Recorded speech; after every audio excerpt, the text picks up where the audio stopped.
Okay.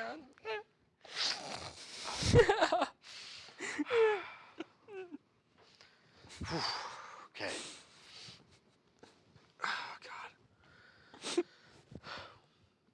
We are here, gathered here today, to celebrate the life of the Penn State offense.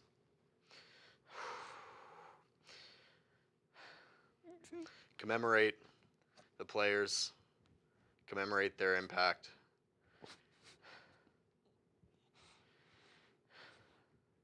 And commemorate their untimely death in the Big Ten and all of college football.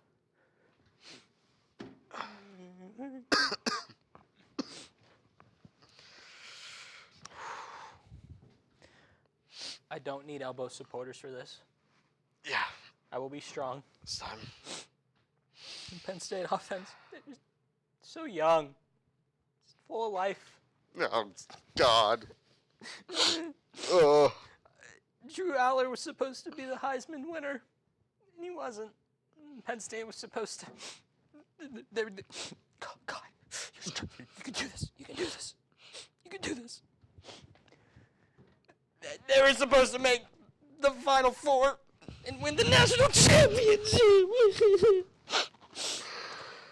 Now, in wrestling, they do a 10-bell salute. So if everybody would please bow their heads in a moment of silence as we remember the Penn State offense. Ding! Ding! Ding! Ding! Ding!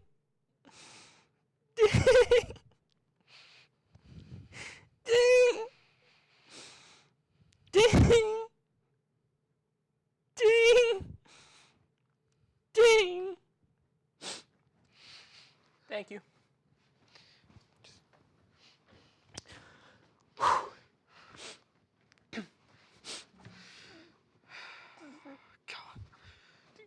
I think it's only appropriate that in honor of the Penn State offense, we rejoice in song. If everyone would please join me.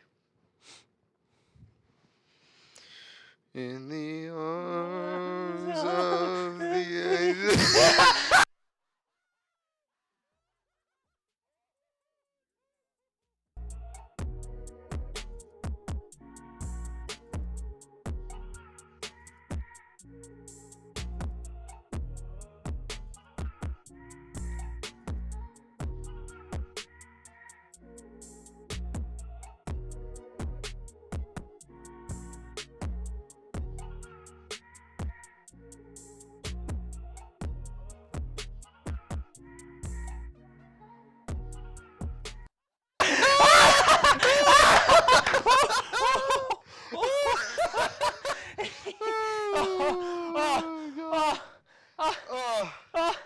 We had you fooled, didn't we? We were right.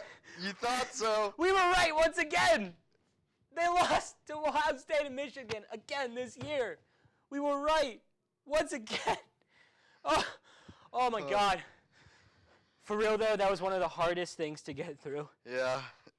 In ways of trying not to laugh. Oh my God. I need water. Hold on. We good in there? We good in there? Beautiful day. I actually don't mind this wide shot, Richie. Not me either. If you want to keep it that way, it's fine. But beautiful. Honestly, since we're on the topic, do you just want to go ahead and start with Penn State? Yeah, let's do it. Their untimely death. I will say though, I'm gonna say this. I still like Penn State's defense and Manny Diaz. I still think he's a very good defensive coordinator. I'll say that. Okay, this. Okay, so for those of you that aren't aware, Penn State played Michigan at home without Jim Harbaugh this past weekend on Saturday and lost 24-15. J.J. McCarthy went 7 for 8 for 60 yards. Blake Corum did have a big game. He had 26 catches, 26 rushes for 145 yards and 2 touchdowns. They ran the ball. He averaged over 5.5 yards per carry. Great day for Penn State's, not Penn State's. Great day for Michigan's rushing game. Yeah. Very good. Very, very good performance by Blake Corum. I did not write down any other stats besides those two because that's quite frankly all you need to know. Drew Aller went 10 for 22 for 70 yards and a touchdown. He also had 10 carries for 49 yards and a touchdown. Those rushing stats would have looked good if he didn't suck through the air. Katron Allen did have a good game. He had 12 for 72 on the ground, which is six yards per carry exactly. But your team only scored 15 points. The teams combined for a total of 525 yards. Michigan had 287. Penn State had 238. So this game was actually, in terms of yards, very close. Michigan just converted more. They went, this is atrocious.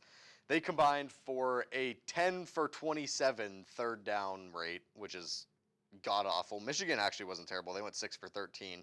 Penn State went a measly 4 for 14 on third down in this game.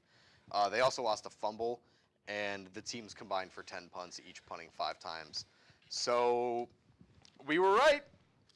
Penn State chokes in another big game where the score was close for most of the game and can't get it done against top 10 teams because James Franklin cannot beat top 10 teams. So Penn State, I would feel bad for you if we didn't call it. Exactly. But we called it. We all knew it. James Franklin is the problem. He is. He's the problem. He seriously is. We told you. What doesn't it just feel so great when it's a "I told you so" moment? Always. Feels great. It feels great because we told you so.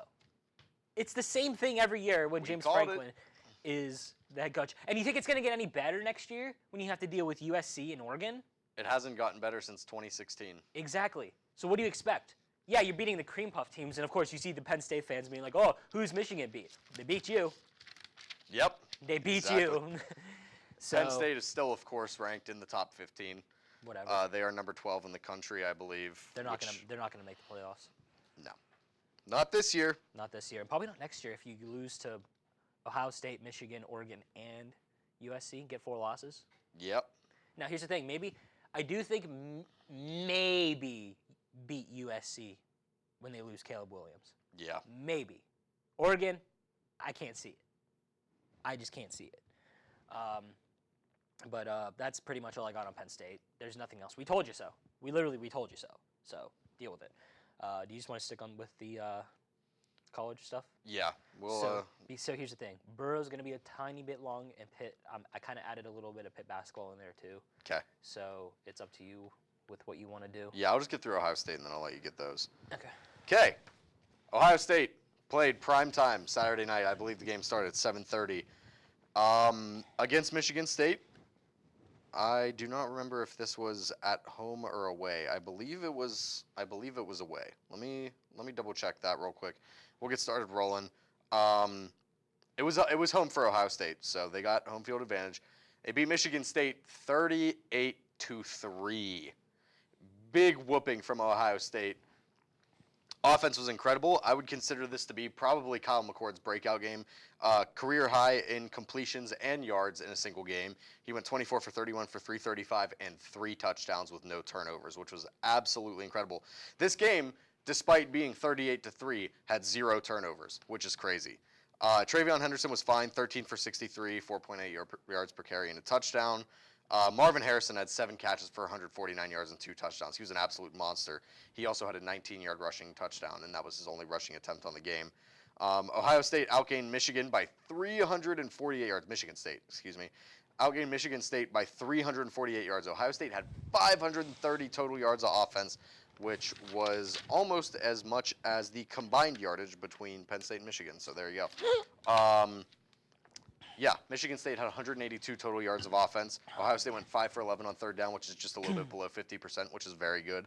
Only 3 penalties for 25 yards. Again, very good, high discipline game, very well controlled.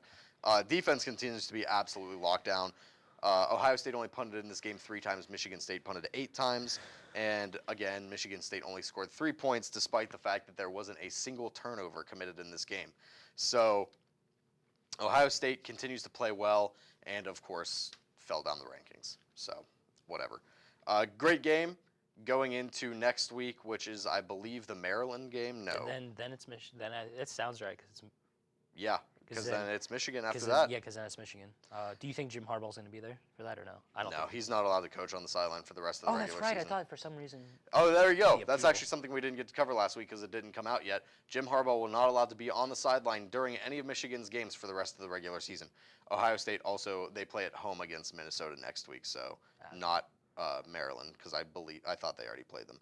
But yeah, one more what should be very easy game for Ohio State, and then the big one at the big house. So let me say real quick, this game instilled a lot of hope for me for Ohio State to beat Michigan, especially after the way they played. I believe our defense is better than Penn State's, and despite scoring 24 points, Michigan didn't necessarily do anything super well besides run the ball, and we're good at stopping the run. So we'll see. Yeah, It's going to be a big game in 2 weeks. Well, pretty much a week and a half now, but you get my point. Pitt. If you couldn't tell, there's not a lot to be happy about by the way he introduced it. I'm going to get the bad out of the way right now because I'm a little excited for Pitt basketball, let's just say. Bud Carrington is a stud, and he's going to continue to be a stud. Pat Narduzzi has no idea what he's doing anymore. He doesn't. He was asked, will there be a quarterback change this Thursday against Boston College, which, guess what? I'm going to frickin' be there. I almost swore. You're the head coach. You should know.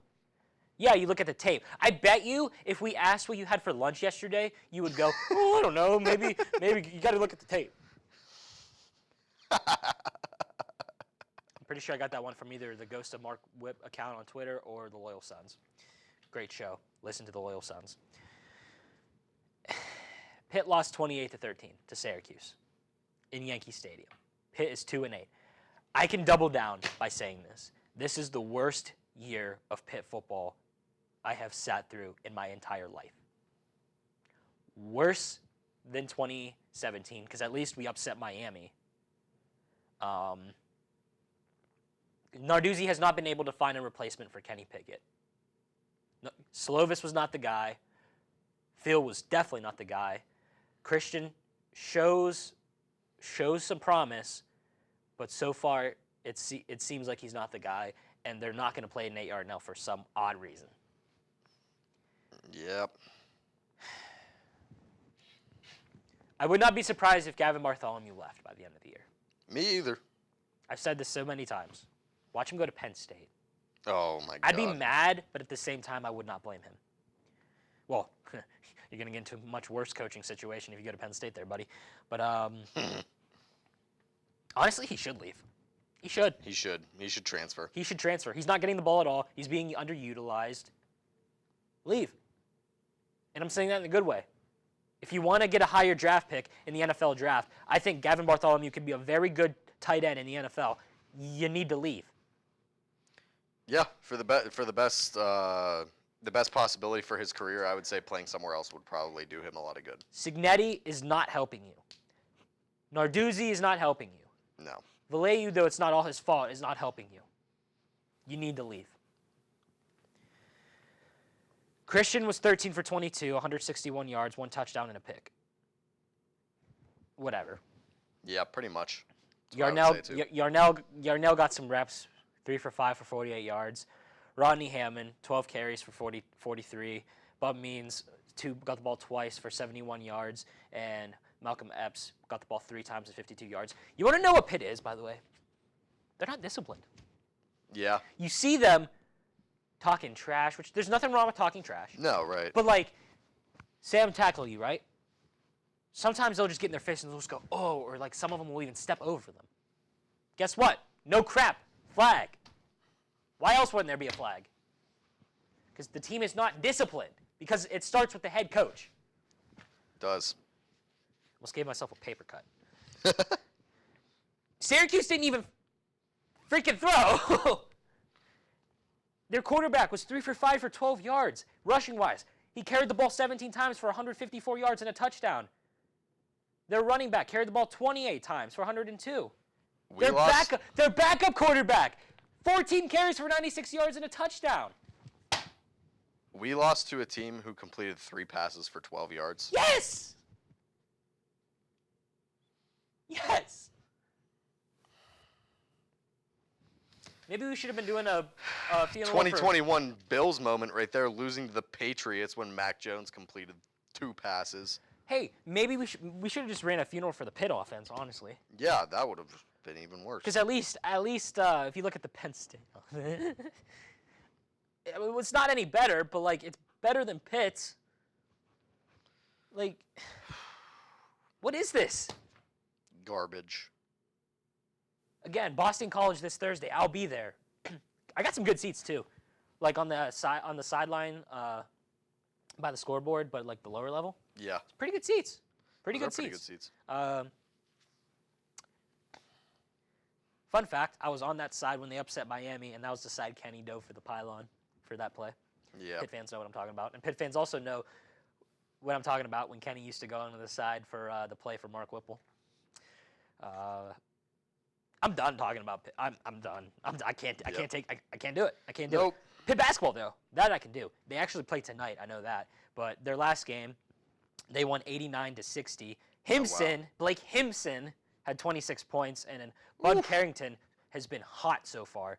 He had 18 points this game, following his triple-double game from the other night. Dang. Carrington's good. Yeah, he is. He is good. Diaz-Graham twins are playing well so far. Federico, haven't noticed anything, but nothing too bad. Pitt's good this year. Pitt basketball is good this year. So watch out for them in the honestly, watch out for them in the tournament. I'm not gonna lie with you. Like they're gonna be dangerous, and more recruits are gonna be wanting to come to Pitt because they see how dangerous this offense can be. So watch out for Pitt. Like good for Pitt. God. Yeah, seriously. Finally, Pitt basketball, like what I've been waiting for. But it's kind of funny because it's like Pitt basketball's been so bad when Pitt football's been average to good. But it's switched. It's switched. Because Jeff Cable's actually a good coach. Knows what he's doing. He knows exactly what he's doing. But Carrington, he's probably the best Pitt basketball player since Aiden Finch. So Wow. yeah, That's saying something. I know, right? Because Finch was a legend. That's really saying something. He averaged his career points was just 2, like just goat. My goat. He's not dead. But all right. So I got Edinburgh, the last game of the year. Had a little conversation with Matt Carlisle today, and he told me to focus on the rushing game that they had against Lock Haven, as they did win 36-30. We're gonna try a little something new here.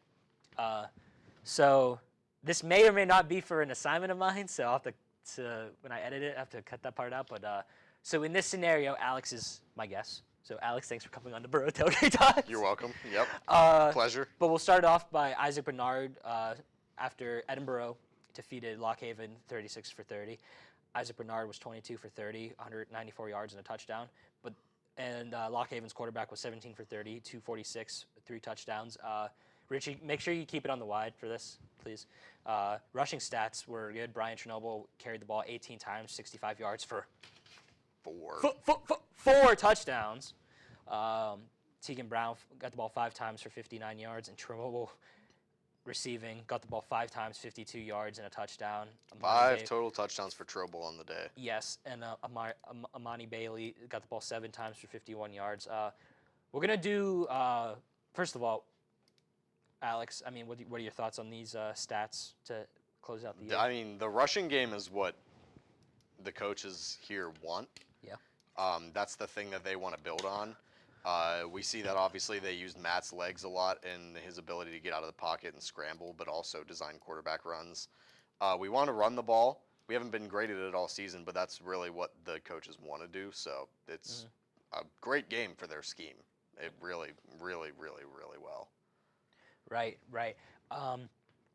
We're gonna try something new. We're gonna try something here. I mean, I'm gonna ask you a few questions about this season, really. I guess to start off with, who was Boro's toughest challenge this year, in your opinion, looking at the games? Slippery Rock. Yeah. Just because, first of all, the PSAC, as I've said multiple times on the show now, the PSAC has been kind of iffy this year. Haven't been a lot of standout teams. IUP lost to Seton Hill a couple weeks ago. Games like that. We lost to Clarion. Just all kind of weird stuff going on this year. Football's kind of strange this year. So, definitely Slippery Rock, though. I mean, they hung 50 plus on our heads. They're really good. Kyle Sheets is an incredible receiver. Their quarterback has the best passer rating in a season ever in Division II football or something like that. So, I think they're the clear favorites out of the PSAC to make it to the Division II championship. So we'll see if they can actually do that or not, or if they end up losing in the Division II championship to another team. But I would say they're probably one of the favorites to make it right now. Yeah, for sure. What do you think throughout this entire year the reasons for the team's struggles? Because there's obviously some struggles that were you can see. I think it probably comes down to the inconsistency of the offense in terms of sustaining drives, and that in effect putting the defense out on the field for a lot longer. Because last year we had a pretty well-performing defense. They played really well, and I expected them to play really well again this year. And I think that they struggled a little bit more. One, because they did struggle to stop the run at times. There were a couple teams that really ran all over them, including Clarion. And I think a byproduct of that is, I think that's probably a byproduct of the defense being out on the field so much. Yeah, and in your opinion, looking at these next few years, when can the people that come to the games to root for Edinburgh, when can they expect the team to start competing? Well, unfortunately, this was supposed to be the year that we started being competitive. So there's a lot of good players that are going to be coming back to this roster. Not all of them. We are going to be losing a couple, including Malcolm Johnson. I went to high school with him. He's going to be gone. He's one of the starting safeties and probably one of the most sure tacklers on the defense. We're going to be losing some players, but I think overall the roster is structured in a way that we have a lot of guys coming back. CJ Waldier, probably the other most consistent tackler, especially in the secondary on the defense. There's a lot of guys that are going to be coming back, a lot of guys that are going to be able to return with that experience and help the young guys learn. So, in my opinion, I would say that next year is really the year that we should be looking at some sustained improvement. Yeah, for sure.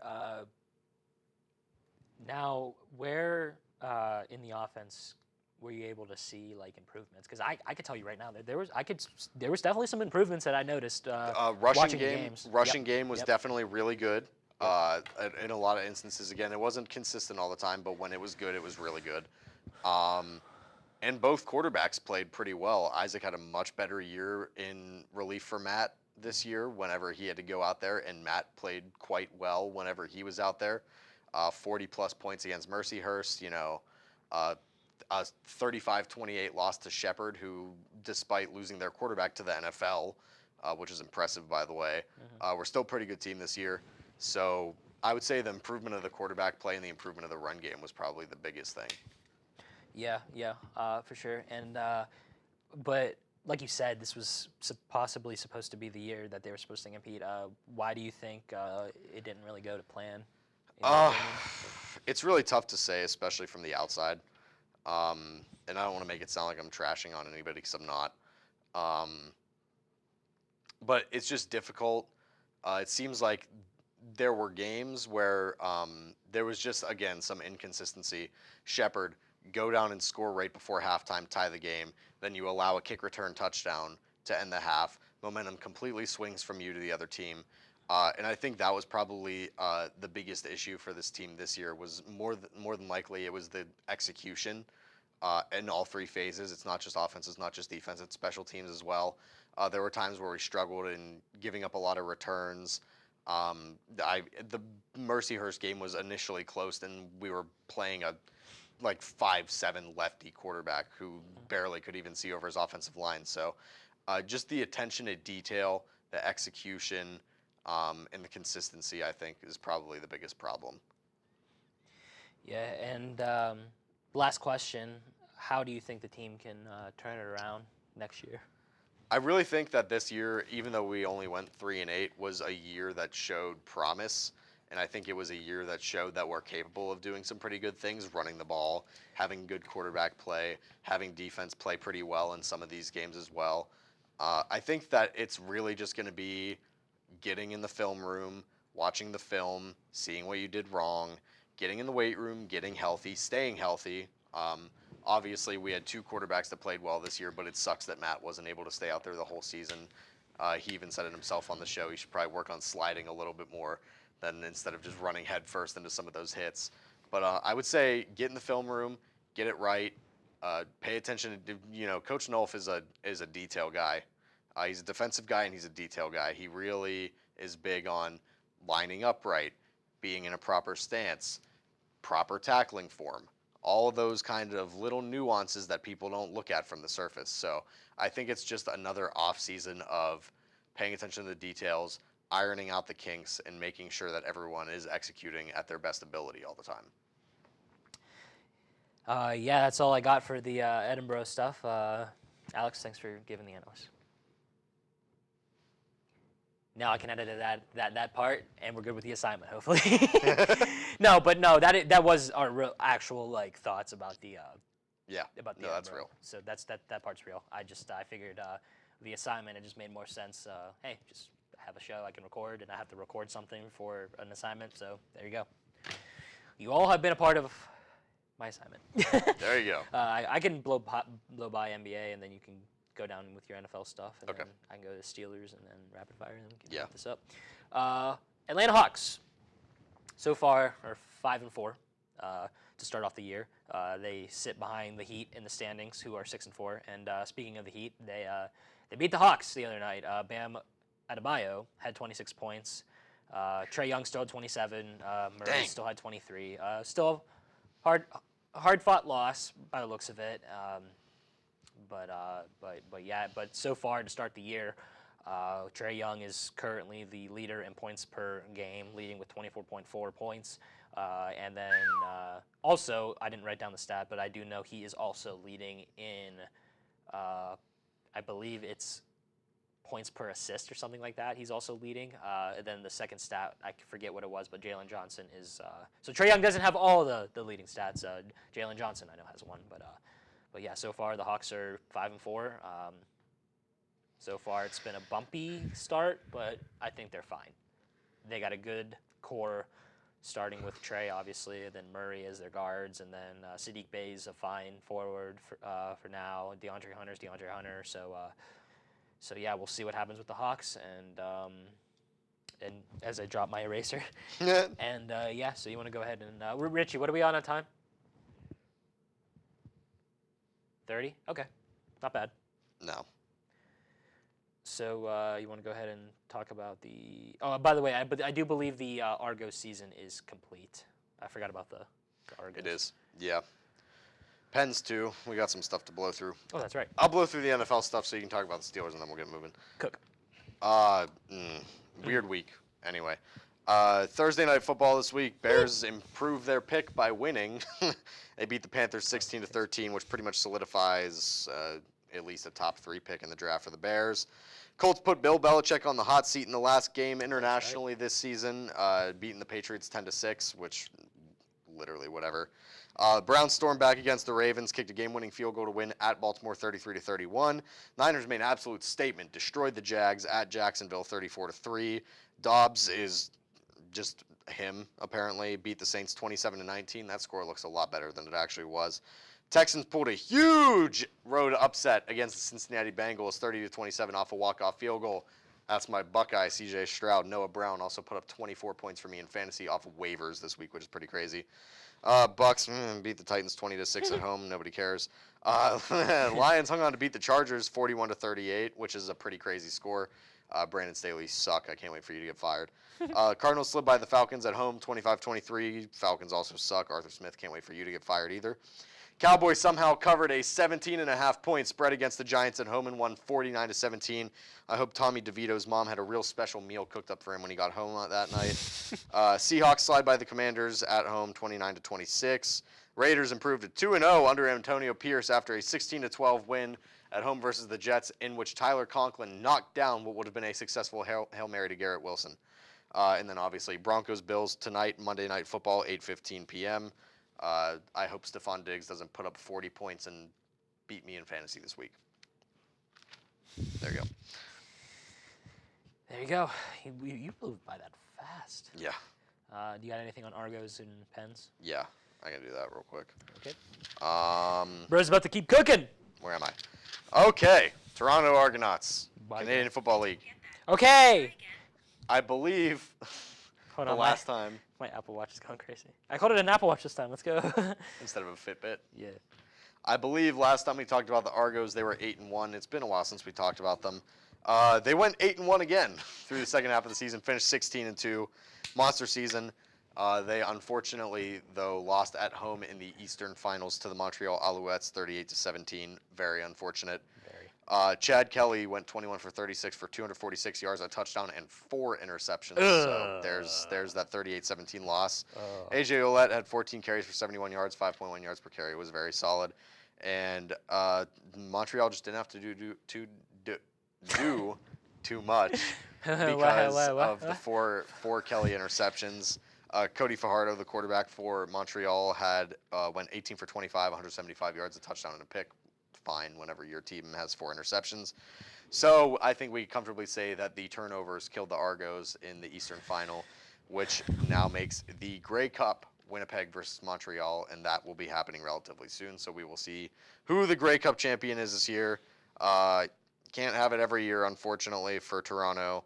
Our boys ended up getting sent home a game early, which sucks. But yeah, great season. 16-2 is really, really, really, really good. I think they went 14-4 last year or something like that. So somehow did even better. Yeah, how you doing? Yeah, how you doing? Argos. I just made Joe laugh. And then Pens, right? Yeah, still cooking.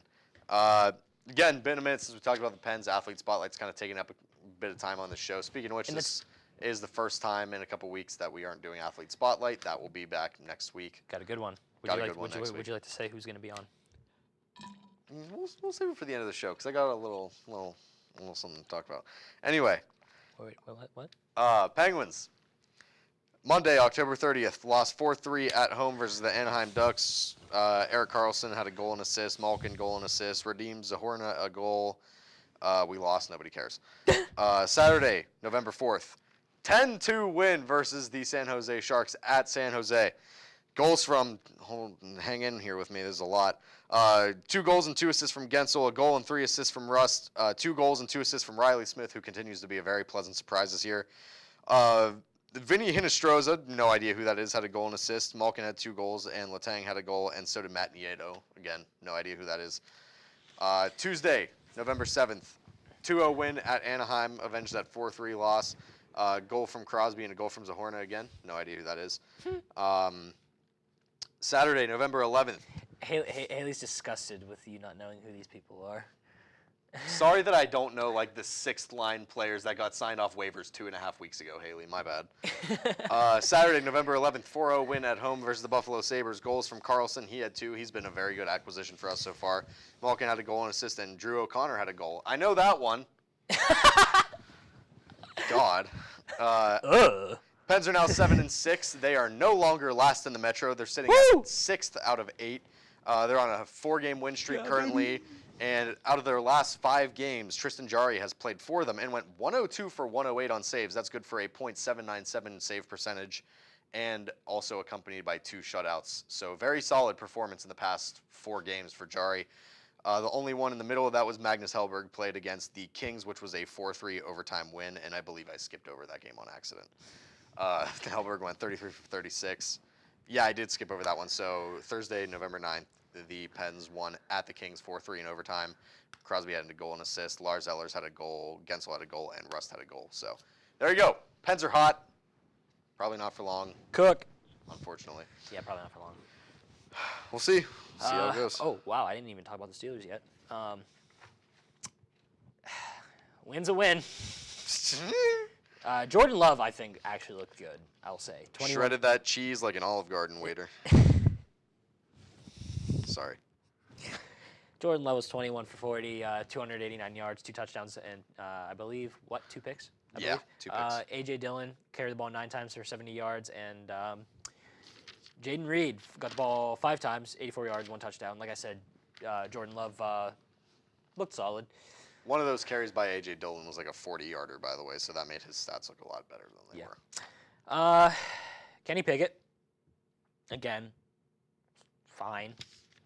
Yep, pretty much. Fine, 14 for 23, 126 yards. I mean, okay. Couple bad reads, but none of them turned into picks. Yeah. Here's the thing. Let's see if you can agree with this. Kenny's not playing well this year. However, with this game, he's just doing his job. And pretty much, he's game managing right now. And he's not doing anything bad. No, he's not turning, minus bad reads, but that's it. But they're not turning into turnovers at the moment. So he's not turning the ball over. And I think if the Steelers keep winning and Kenny keeps doing this, they're not going to move on from him. No, the run game also looks a lot better. Oh my God, the run game. Like that was the highlight of the game. A lot better. That was the highlight for the Steelers. Jalen Warren carried the ball 15 times, 101 yards and a touchdown. Naj carried the ball 16 times, 82 yards. And didn't he score a touchdown, I believe? He did. He did. Yeah. And then George Pickens got the ball three times for 45 yards. So he got the ball somewhat. But like I said, Kenny, fine. Doing his job, not doing anything stupid, not turning the ball over. It's fine. That's all I can say. It's fine. Yeah, it's literally fine. He's fine. Like, is the definition it's fine. Of fine. Exactly. And I like how I saw the ESPN's thing, like, C.J. Stroud already has more touchdown passes than Kenny Pickett. Well, C.J. Stroud is in conversation for the MVP this year. So. And certainly running away with Offensive Rookie of the Year at the moment. Exactly. So. That's my Buckeye. That's not surprising. It's not surprising. You know why? Since you cheer for Pitt, also my Buckeye. But yeah. I believe the Steelers are at the Browns next week, and yeah, they are. That'll be a tough one. The Steelers they're gonna make the playoffs. I think they're gonna make the playoffs. Well, playoffs. After Cincy losing to Houston yesterday and Baltimore losing to Cleveland, we're really in the race for the division right now. Exactly. Which is so bizarre. It's crazy. So strange. Exactly. So, but regardless, I think the Steelers will make the playoffs. Probably get cooked by Kansas City at some point. Though for me, as a pick, it'll be pretty cool to see Mahomes shaking hands with Kenny, just for my sake. But yeah, that's it. Do you got any other insight on the Steelers?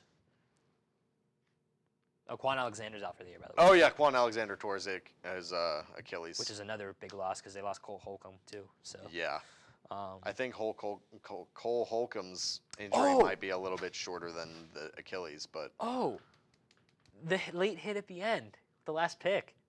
KZ. God, yeah. KZ got hit late and knocked over Danny Smith, who's like 70 years old. Yeah. And there was a big brouhaha. That was on the Steelers sideline, right? Yeah, that was on the Steelers sideline. Yeah, Zach Tom. Wait. Delivered a bit of a late hit. It was. Was it were they on the left side or the right? Like, I don't know, but it was on the Steelers sideline. That's weird. That's weird. Yeah. Zach Tom hit him way late. Way late. It was a frustration late hit. He'll probably get fined. He'll probably get fined. But Chris Boswell, he was one in the smoke. But I could see if you look. Well, considering Jalen Warren got fined twice for just being a good running back, I mean. Another thing, the Jalen Warren, by the way, when he entered the field, yeah, just plopped and then just started doing this, and he's like, he's funny. But yeah, you can also see that Minka was trying to pull KZ off, so he didn't do anything else stupid. So pretty much. There was that. But yeah, I got nothing else on the Steelers. No, I'm done. All right, let's blow through rapid fire. Lost again. However, he did not win yet because there could be a tiebreaker. I need Buffalo to win tonight for it to be a tie, right? To beat the Broncos. For it to be a tie, and then we can come up with a tiebreaker. I swear to God. If he wins, then he needs to win next week, and I lose. Little broke losses are back permanently. I swear to God, Buffalo. I swear. You're gonna rant next week on Buffalo. I swear. There will be hell to be reaped if Buffalo does not win. He's not supposed to say that. Shut up. There will be. Just lost my place. Yeah. There will be fire and brimstone if Buffalo loses this game tonight in primetime against the Denver Broncos. Yeah, so that's that. Emma beat Tiger 8-7 as of right now scores. Bryce beat AJ and EJ beat myself, whatever. Here's the everybody's predictions for this week. I should probably do the who's facing who. This is week 11, right? Or week 10? Week 11. Yeah, that's right. Okay. EJ versus AJ, myself versus Emma, Alex versus Bryce, and Tiger versus Landon. There you go. Here's everybody's predictions right here.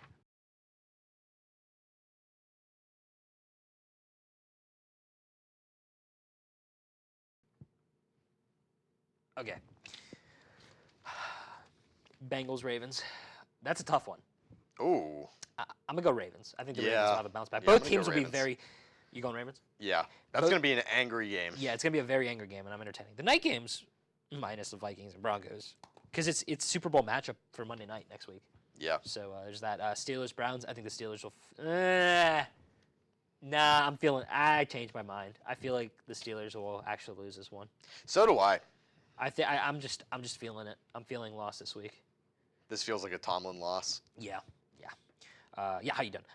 Bears, Lions. Lions will keep it going. Dan Campbell is my goat. Just hung up 41 on the Chargers defense, which isn't really saying much. But Speaking of the Chargers, Packers.